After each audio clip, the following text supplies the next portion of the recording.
bari baa dhurwaayiri waxaan ahay nin boqor oo laga been abuurtay beertaajiyana dadka beerahdiisa baahidaan u sheega weligay ma biin shay mana cuni wax baahiya tuhun iyo bidaar iyo ceeb inaan ka bariyahay been hadday iga moodeen ibirgeeda maanta aan isbarana buu yidhi dadkii bahalkii aamine bulbushiina laga xiir ka bedelay dhurwaagii kobtii loogu magac bixi barkhad loogu yeedhiyeed baashiraada lagu badi salaan diiran lagu boob dadku inay boqoraan iyo farxad lagu bushaaree isaguna bukhayiri cisho iyo bil dabadeed 100 adhiyo loo dhiib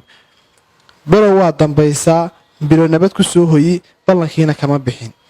inaan qayrin bahaldayn nina baajin caadi rag horaa bayaansho maahmaah ku sheegee subax wuxuu ku soo baxay adhi meel barqanayo bidhaan dheer ka halaacsaday meel ku dhow reeri ilaan waa nin baayo busaarada dishooto bakhtiga u xalaale bari iyo lagii iyo baruurba u hilaacdo bal in cidila joogtuu baalaha ka diiday maanta isma lahayn maayarka dowladda hoose ee burco waxa weeyaan gurnadii ka jaraya ku dhowaad 39 qof oo ka shaqeeya dowladda hoose ee burco mudane maayar ma waxa damiirka ku siiyay aabaha macalinka ee 5 subaxnimo ka yimaada xaafadda Siibakti ee xiisad ka gala dugsiyada dowladda gaar ahaan matalan dugsiga Sheekh Ibraahim ama Maxamed Cali ee gurnada 400 aad ku kabi jirtay mataasaa damiirka ku siiyay inaad ka jarto adigoo aan ka warhayn xaaladiisa nololeed iyo duruufta uu qabo mudane maayar ma wuxuu damiirka ku siiyay hooyada xaadha waxa weeye xafiisyadiina ee 4 habeenimo ka soo baxda gurigeeda si aad u fadhiisato meel nadaafadeeda iyo caafimaadkaygu sareyso gurnadii aad ku kabi jirtay mataasuu damiirka ku siiyay inaad ka joojiso mudane maayar ma wuxuu damiirka ku siiyay in aabaha waashmaanka ee taagan albaabka ee suga amnigaada ka lix taagan ee ilaaliya qaybo kamid ah dowladda hoose inaad waxa weeye gurnadiisii ka jarto anigu waan kaalahan sareeyay waanan ismana lahayn maayar degmo oo cusub oo aan joogin ku dhawaad 2 bilood ayaa durbaabo ku dhaqmi doona waxa yeelka way dhacday Soomaaliduna waxa weeyaan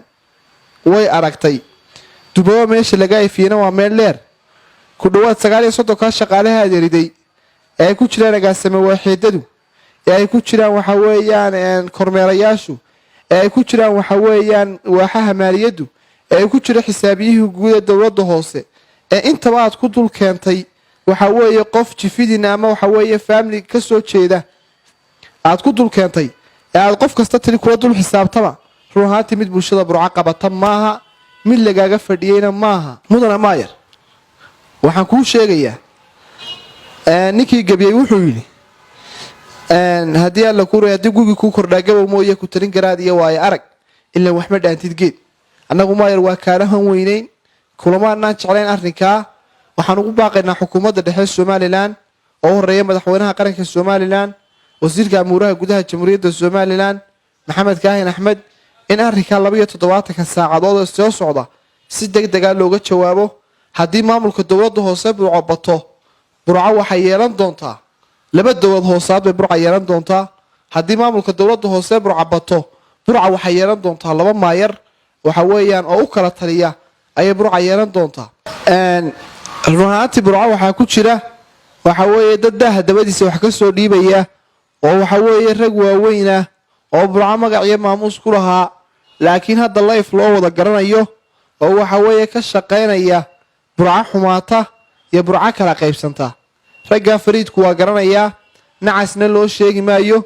raggaana waxaan leeyahay haddii ka waantoomi weydaan waxa gobolka ku wataan waxa dhalinyarada cusub ee jiilka u soo kacay burco ee la doortay ee bisha joogin aad kula dhex jirtaan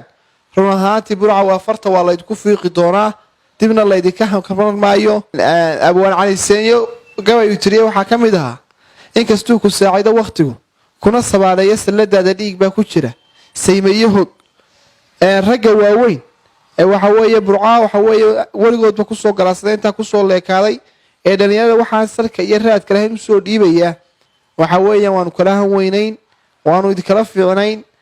golihii deegaanka ka tirsanaydeen ee horaba lama arkeen meel maraysaan mushaharkiina waxa soo dooni jiray caaqilo maanta xaq baad u yeelatay inaad soo ifbaxdo oo annagu aan ku aqoon aad magacaagu nagu soo duulo haddii aad waxaa kan waantoobi weydana shacab weynaha waanu kuu sheegi doonaa fartaanan kugu fiiqi doonaa waxaan u mahad celinayaa xildhibaan khaalid xasan xaaji diiriye oo run ahaantii isagu hawacan suuqa ay u marayso waxa weeye xildhibaanadii laga soo doortay hawdka burco haddii ay noqdeen xoghayayaal fiican khaalid wuu ka dhex suntanaaday waxa weeyaan haddii alla ku reeyay xildhibaanada waana ninka qura ee danta burco u maqan waxa weeye danta deegaanadii laga soo doortayna u maqan xildhibaanada kalena run ahaantii anigu hadal badan odhan maayo waxaan u odhanayn cali senyo ayaa waxaa gabay uu mariyey ku jirtay maantaba sabeyntii barow